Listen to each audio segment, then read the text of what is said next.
నమస్తే, నేను మీ సతీష్. పులివెందుల్లోనే జగన్మోహన్ రెడ్డికి ఎదురుగాలి వీయబోతా ఉందా? రాబోయే ఎన్నికలకి జగన్ పులివెందుల కంటే మరో నియోజకవర్గాన్ని ఎంచుకోవటం మేలు అనేటువంటి వాదన పులివెందుల్లో ఉన్నటువంటి వైసీపీ నేతల నుంచే వినిపిస్తా ఉందా? అంటే ఇటీవల పులివెందుల్లో జరిగినటువంటి కొన్ని పరిణామాల్ని క్షుణ్ణంగా పరిశీలిస్తే మాత్రం అవునన్న సమాధానమే వినిపిస్తుంది. మరి అందరికీ తెలిసిందే, మొన్న శనివారం జగన్మోహన్ రెడ్డి తన సతీ సమేతంగా ఆయన బెంగళూరు నుంచి లండన్ పర్యటనకు వెళ్ళారు. ఒక 2 వారాల పాటు. అంటే ప్రతి ఏడాది తన కుమార్తెల్ని చూడడానికి అని చెప్పి ఆయన లండన్కి వెళ్తూ ఉంటారు.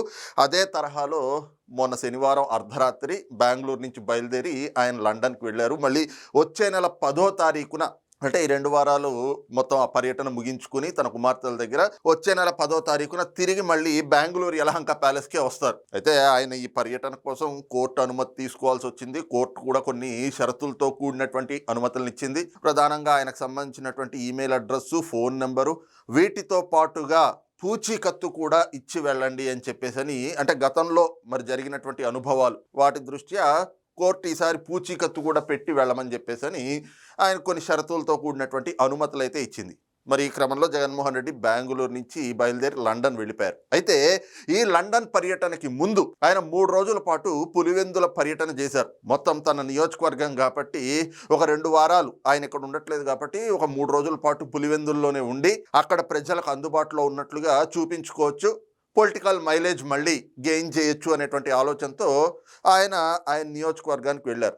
అయితే అక్కడ కొన్ని పరిణామాలు జరిగినాయి. వాటిపైన కొన్ని భిన్నమైనటువంటి చర్చలు కూడా జరుగుతూ ఉన్నాయి. అవేమిటి అంటే, 3 రోజుల పర్యటనలో భాగంగా జగన్మోహన్ రెడ్డిని ఆఖరి రోజున అక్కడ స్థానికంగా ఉండేటువంటి ప్రజలు కలవటానికి వచ్చారు. మరి సహజంగా ఆయన నియోజకవర్గ ఎమ్మెల్యే కాబట్టి ఆయన అక్కడికి వచ్చినప్పుడు ఒక పార్టీ అధ్యక్షుడు, ఒక మాజీ ముఖ్యమంత్రి, అలాగే అక్కడ స్థానిక శాసనసభ్యుడు కాబట్టి అక్కడ ఉండేటువంటి వాళ్ళ సమస్యల్ని మరి ఎమ్మెల్యేగానో లేదంటే గనక ఒక రాజకీయ పార్టీ అధ్యక్షుడిగానో ప్రతిపక్ష నేతగానో ప్రభుత్వం దృష్టికి తీసుకువెళ్తారు. మరి తమ సమస్యల్ని పరిష్కరించడానికి ఆయన చొరవ చూపుతారు అనేటువంటి భావనతోటి ఖచ్చితంగా ప్రజలు ఎమ్మెల్యేల దగ్గరికి వెళ్ళడం, రాజకీయ నాయకుల దగ్గరికి వెళ్ళడం సహజంగా జరిగేటువంటి పనులే. కాబట్టి జగన్మోహన్ రెడ్డి గారి పర్యటనలో భాగంగా ఆఖరి రోజున ఆయన దగ్గర కొంతమంది స్థానిక ప్రజలు వెళ్ళారు. వాళ్ళు వెళ్ళి వాళ్ళ సమస్యలు చెప్పుకునేటువంటి ప్రయత్నం చేశారు. అందులో భాగంగా ఒక వ్యక్తి జగన్మోహన్ రెడ్డి గారి దగ్గరికి వచ్చి, అయ్యా, ఈ రకంగా మనకి ఏదైతే పులివెందుల నుంచి జాతీయ రహదారి పడతా ఉందో ఆ పనులు జరుగుతూ ఉన్నాయి కదా, ఈ జాతీయ రహదారి రోడ్డు విస్తరణ పనుల్లో మేము ఇళ్ళు కోల్పోతా ఉన్నాం. కాబట్టి మీరు ప్రభుత్వంతో మాట్లాడి లేదా ప్రభుత్వం పైన ఒత్తిడి తెచ్చి మా తరఫున ప్రభుత్వం పైన పోరాటం చేసి మాకు ఆ ఇళ్ళు కోల్పోతున్నందుకు నష్టపరిహారం ఇప్పించండి, మాకు పునరావాసానికి కూడా ఏదైనా ఒక ఏర్పాటు చూడండి అని చెప్పేసి అడిగారు. అందులో తప్పేం లేదు కదా, ఎందుకంటే జాతీయ రహదారి పడుతున్నప్పుడు మరి వాళ్ళకు ఉన్నటువంటి ఆ ఇళ్ళో లేదంటే వాళ్ళ స్థలమో మరి అది అభివృద్ధి పనులు కాబట్టి వాళ్ళు ఇవ్వడానికి ఒప్పుకున్నారు, మంచి పనే. దానికి మరి ప్రభుత్వం కూడా ఖచ్చితంగా వాళ్ళకి నష్టపరిహారం ఇవ్వాలి, అదే సమయంలో వాళ్ళకి పునరావాసం చూపించాలి. మరి ప్రభుత్వం ఆ పనులు చేయలేదనో లేదంటే ప్రభుత్వం నుంచి మాకు ఇవి కావాలి అని చెప్పి మరి జగన్మోహన్ రెడ్డి గారు స్థానిక ఎమ్మెల్యే కాబట్టి ఆయన దగ్గరికి వెళ్ళి అడిగారు. అయితే అక్కడ జగన్మోహన్ రెడ్డి గారు చెప్పినటువంటి సమాధానం చూసి పులివెందుల ప్రజలే, ఈయనని ఎలా మనం ఎమ్మెల్యేగా ఎన్నుకున్నాం, ఈ రోజున ఎమ్మెల్యేగా ఒక శాసనసభ్యుడిగా ఎన్నుకుంటే ఆయన మనకి పనులు చేసి పెట్టకపోగా పులివెందుల పులికేసిగా మారాడే అని చెప్పి జగన్మోహన్ రెడ్డి తీరు పైన వాళ్ళంతా కూడా మండిపడుతున్నటువంటి పరిస్థితులు కనిపిస్తూ ఉన్నాయి. ఎందుకంటే వాళ్ళు వెళ్ళి, ఇదిగో ఇది మా సమస్య అయ్యా, మాకు ఇలాగా ఇళ్ళు కోల్పోతా ఉన్నాం విస్తరణ పనుల్లో, ఏదైతే గనక జాతీయ రహదారి పడతా ఉంది కాబట్టి మరి మేము నష్టపోతున్న దానికి మాకు ప్రభుత్వం నుంచి నష్టపరిహారం ఇప్పించండి అని చెప్పి అడిగారు. దానికి జగన్మోహన్ రెడ్డి గారు ఏం చెప్పాలి? సహజంగా ఏ రాజకీయ నాయకుడైనా, అందులోనూ ఎమ్మెల్యేగా ఉన్నటువంటి వ్యక్తి, అందులోనూ ప్రతిపక్ష నేత, ఆయన ముఖ్యమంత్రిగా పనిచేసినటువంటి వ్యక్తి, అలాంటి వాళ్ళు ఏం చెప్పాలి? సరే, నేను ప్రభుత్వంతో మాట్లాడతానో లేదంటే ప్రభుత్వానికి లేఖ రాస్తానో, ప్రభుత్వం పైన ఒత్తిడి తెస్తానో, లేదంటే మీ సమస్య పైన నేను పోరాటం చేస్తాను, ప్రభుత్వం దిగొచ్చేలా చేస్తాను, మీకు నష్టపరిహారం పునరావాసం రెండూ కల్పించే విధంగా నేను ఖచ్చితంగా చర్యలు తీసుకుంటా అని చెప్పాలి. కానీ అది కాదు అక్కడ జగన్మోహన్ రెడ్డి గారు చేసింది. ఆయన చెప్పిన సమాధానం చూసి అందరూ ఒక్కసారిగా షాక్కి గురయ్యారు. వాస్తవంగా చెప్పాలి అనంటే ఈ జాతీయ రహదారి లేదంటే కనుక ఆ పనులు ప్రారంభం కావటం, ఏదైతే గనక వాళ్ళు ఇప్పుడు ఇళ్ళు కోల్పోతున్నాం అని చెప్పారే, ఆ భూ సేకరణ భూ సమీకరణ ఇవన్నీ కూడా ఇవాళ ప్రారంభమైంది కాదు, కూటమి ప్రభుత్వం వచ్చిన తర్వాత ప్రారంభమైంది కాదు. ఇవన్నీ కూడా జగన్మోహన్ రెడ్డి అధికారంలో ఉన్నప్పుడే ఆ జాతీయ రహదారి పనులు అనేటువంటిది ప్రారంభించారు. అప్పుడే వాళ్ళంతా కూడా ఇళ్ళు కోల్పోయారు. వాస్తవంగా అయితే జగన్మోహన్ రెడ్డి అధికారంలో ఉన్నప్పుడు ఆయనే వాళ్ళకి పునరావాసం కల్పించి వాళ్ళకి నష్టపరిహారం కూడా చెల్లించాలి. కానీ జగన్మోహన్ రెడ్డి ఆ పనులు చేయలేదు. పోనీ జాతీయ రహదారి పనులైనా పూర్తయినాయా అంటే లేదు. ఎందుకు అంటే ఆ కాంట్రాక్టర్లకి, కాంట్రాక్ట్ సంస్థలు ఏవైతే ఉంటాయో వాటికి బిల్లులు చెల్లించలేదు జగన్మోహన్ రెడ్డి అధికారంలో ఉన్నప్పుడు. కేవలం నామమాత్రంగా ఇగో భూ సమీకరణం చేస్తున్నాం, మీరు ఇళ్ళు ఖాళీ చేసేయాలి, ఈ రహదారి రోడ్డు విస్తరణ పనిలో మీకు ఇళ్ళు పోతున్నాయని చెప్పి వాళ్ళని ఇళ్ళు ఖాళీ చేయించేశాడు, వాళ్ళని రోడ్డును పడేశాడు. పోనీ వాళ్ళకి ఎక్కడైనా పునరావాసం చూపించాడంటే వాళ్ళకి ఎక్కడా చూపించలేదు. పోనీ ఆ పనులైనాయి పూర్తయినాయి అంటే ఆ కాంట్రాక్టర్లకి బిల్లులు చెల్లించకపోవడంతో వాళ్ళు కూడా సొహం పనులు చేసి మిగతా పనులు అక్కడ నిలుపుదల చేశారు. మళ్ళీ కూటమి ప్రభుత్వం వచ్చిన తర్వాత మళ్ళీ పనులు ప్రారంభించండి, మీ బిల్లులు మేము చెల్లిస్తాము అని చెప్పి కాంట్రాక్టర్లకి వాళ్ళకి భరోసా కల్పించడంతో వాళ్ళు ఇప్పుడు పనులు చేస్తూ ఉన్నారు. అయితే ప్రభుత్వం ఇక ఏదైతే కనుక ఇళ్ళు కోల్పోయినటువంటి వాళ్ళో లేదంటే వాళ్ళ స్థలాలు కోల్పోయినటువంటి వాళ్ళో వాళ్ళకి నష్టపరిహారం చెల్లించాలి. అది మరి వాటికి సంబంధించి కూడా వాళ్ళు ఆలోచనలు చేస్తున్నట్టున్నారు, అవి సాగుతున్నట్లున్నాయి. కానీ ఇవంతా కూడా అసలు ఈ రోజున అక్కడ ప్రజలు ఈ సమస్యను లేవనెత్తడానికి కానీ వాళ్ళకి ఇదొక సమస్యగా మారడానికి కూడా కారణం ఎవరు అంటే మళ్ళీ జగన్మోహన్ రెడ్డి. తాను కారణం వాళ్ళకి అక్కడ ఇబ్బంది కలగడానికి, వాళ్ళకి ఇళ్ళు కోల్పోవడానికో వాళ్ళు స్థలం కోల్పోవడానికో కారణం కూడా జగన్మోహన్ రెడ్డి. వాళ్ళకి ఇవాల్టి వరకు న్యాయం జరగలేదు అని అంటే కూడా కారణం జగన్మోహన్ రెడ్డి. అలాంటి జగన్మోహన్ రెడ్డినే ప్రజలు వచ్చి అయ్యా మాకు ఈ సమస్య ఉంది, ఈ సమస్య గురించి మీరు ప్రభుత్వం దృష్టికి తీసుకెళ్ళండి, మీరు స్థానిక శాసనసభ్యుడు కదా, మీరు ముఖ్యమంత్రిగా ఉన్నప్పుడే కదా మేము మిమ్మల్ని నమ్మి మీరు మాకు ఈ ప్రాంత వాసి, మీరు ఈ నియోజకవర్గానికి సంబంధించినటువంటి వ్యక్తి, మీరే ముఖ్యమంత్రిగా ఉన్నారు, మాకు న్యాయం చేస్తారు అనుకుని మేము ఇల్లు ఇచ్చాం, కానీ ఆ రోజున మీరు ఎటో ఇవ్వలేదు. పోనీ ఈ రోజున మాకు రాలేదు ఇంకా ఇప్పటికీ, మీరు మా సమస్యను లేవనెత్తండి అని చెప్పి అడిగితే దానికి జగన్మోహన్ రెడ్డి గారు చెప్పిన సమాధానం ఏంటి తెలుసా? ఎవరైనా కూడా నేను ఇందాక చెప్పినట్లుగా ప్రభుత్వానికి లేఖ రాస్తా, ప్రభుత్వం పైన ఒత్తిడి తెస్తా అని చెప్తారు. కానీ జగన్మోహన్ రెడ్డి గారు అది కాదు చెప్పింది. ఆయన ఊత పదం ఒకటి ఉంటుంది కదా, ఈ మధ్యకాలం మనం చూస్తూనే ఉన్నాం. ఆయన అధికారం కోల్పోయిన నాటి నుంచి కూడా ఆయన ఇవే మాటలు చెప్పుకుంటూ వస్తూ ఉన్నారు. ఏమిటి అంటే కళ్ళు మూసి తెరిచే లోపు 2 ఏళ్ళు అయిపోయింది, ఇంకా కళ్ళు మూసుకుంటే 3 ఏళ్ళు గడిచిపోతుంది, మనం అధికారంలోకి వస్తాం.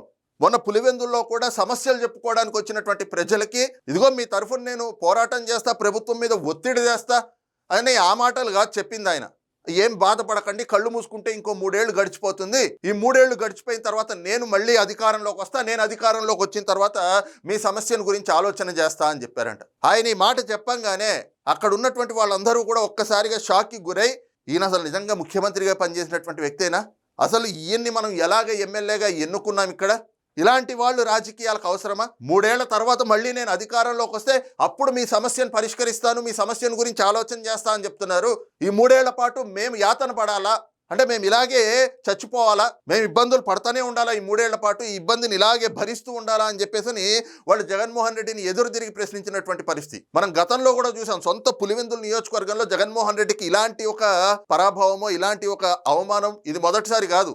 మొన్నటి ఎన్నికలకి ముందర జగన్మోహన్ రెడ్డి గారి సతీమణి భారతిరెడ్డి గారు ప్రచారం కోసం అని చెప్పి పులివెందుల్లో వీధి వీధి తిరుగుతూ ఉంటే అక్కడ వైఎస్ఆర్ కాంగ్రెస్ పార్టీ నాయకుడే, ఆయన ఒక రైతు, ఆయన వచ్చి భారతిరెడ్డి గారిని అడిగారు, అమ్మ మా పాస్ పుస్తకాలపైన నీ మొగుడి ఫోటో ఏమిటి అని చెప్పి. జగన్మోహన్ రెడ్డి గారు అధికారంలో ఉన్నప్పుడు అలాంటి వ్యవహార శైలితోటి సొంత పార్టీ సొంత నియోజకవర్గంలోనే వాళ్ళని నిలదీసేటువంటి పరిస్థితులు తెచ్చుకున్నారు. పోనీ దాని పర్యవసానం చూశారు. ఇవాళ 11 స్థానాలకు పతనం అయిపోయారు. ప్రతిపక్ష హోదా కావాలి, ప్రతిపక్ష హోదా కావాలి అని 11 స్థానాలు వచ్చిన వ్యక్తి కేవలం ప్రధాన ప్రతిపక్ష నేత హోదా కోసం అంటే ఒక పదవి కాంక్షతోటే వ్యవహరిస్తూ ఉన్నారు తప్పితే నిజంగా ప్రజల పట్ల, అలాగే ఆయన నియోజకవర్గం పట్ల, సమాజం పట్ల ఎక్కడైనా చిత్తశుద్ధి కానీ బాధ్యత కానీ ఉందా అంటే జగన్మోహన్ రెడ్డి చెప్పే సమాధానాలు, ఆయన వ్యవహరించేటువంటి తీరు చూస్తే మాత్రం ఆయన కేవలం పదవీ కాంక్ష తప్ప మరొక యావ లేదు అనేటువంటి స్పష్టం చేస్తూ ఉంది. ఎన్నికలకి ముందు జగన్మోహన్ రెడ్డిని, ఆయన సతీమణి భారతిరెడ్డి గారిని నిలదీశారు పులివెందుల ప్రజలే. ఇప్పుడు పులివెందులకు వెళ్తే అయ్యా నీ వల్ల మాకు సమస్య వచ్చి పడ్డది, పోనీ ఆ సమస్య మీదైనా నువ్వు పోరాటం చేయి, నిన్ను ఎమ్మెల్యేగా ఎన్నుకున్నాం కదా అంటే మళ్ళీ కళ్ళు మూసుకోండి 3 ఏళ్ళు గడిచిపోతుంది, 3 ఏళ్ల తర్వాత మళ్ళీ నేను అధికారంలోకి వస్తే అప్పుడు ఆలోచిస్తా అని చెప్పి జగన్మోహన్ రెడ్డి ఆయన చెప్పిన సమాధానం చూసి పులివెందుల పులికేసిగా తయారయ్యాడు ఈ జగన్మోహన్ రెడ్డి. కనీసం ఆయన ముఖ్యమంత్రిగా ఉన్నప్పుడు ఎటు ఫెయిల్ అయ్యాడు, ఇప్పుడు ప్రతిపక్ష నేత, పోనీ స్థానిక ఎమ్మెల్యే, నియోజకవర్గ ఎమ్మెల్యేగా అయినా సరే ఆయన ప్రజల పక్షాన పోరాటం చేయడమో, ప్రజా సమస్యల్ని లేవనెత్తడమో, ప్రభుత్వం పైన ఒత్తిడి తెచ్చి తన సొంత నియోజకవర్గ ప్రజల సమస్యలైనా సరే పరిష్కరించేందుకు ఆయన చొరవ చూపుతున్నాడు అనేటువంటి ఒక అంశం ప్రజల్లోకి వెళ్తే ఓకే, జగన్మోహన్ రెడ్డిలో ఎంతో కొంత మార్పు వచ్చింది అనేటువంటి ఒక భావన కనిపిస్తుంది.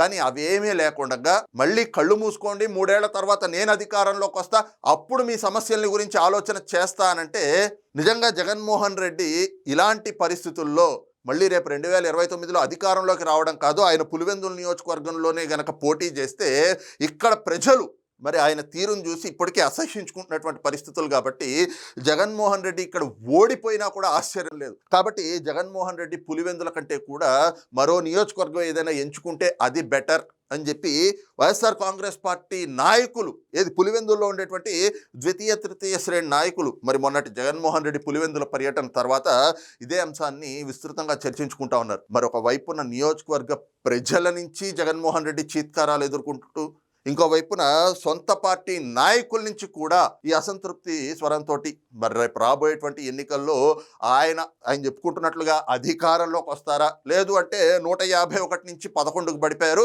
ఆ 11 నుంచి ఆ 11లో కూడా ఒకటి ఎగిరిపోయి మరి ఆ పార్టీలో కనీసం జగన్మోహన్ రెడ్డి అయినా గెలిచే పరిస్థితులు ఉంటాయా? ఇదే ఈ రోజున పులివెందుల్లో వైఎస్ఆర్ కాంగ్రెస్ పార్టీ నాయకుల్లో జరుగుతున్నటువంటి చర్చ. మరి ఈ అంశంపైన మీ అభిప్రాయం ఏమిటనేటువంటిది ఈ కింద కామెంట్ సెక్షన్లో మెన్షన్ చేయండి. Thank you.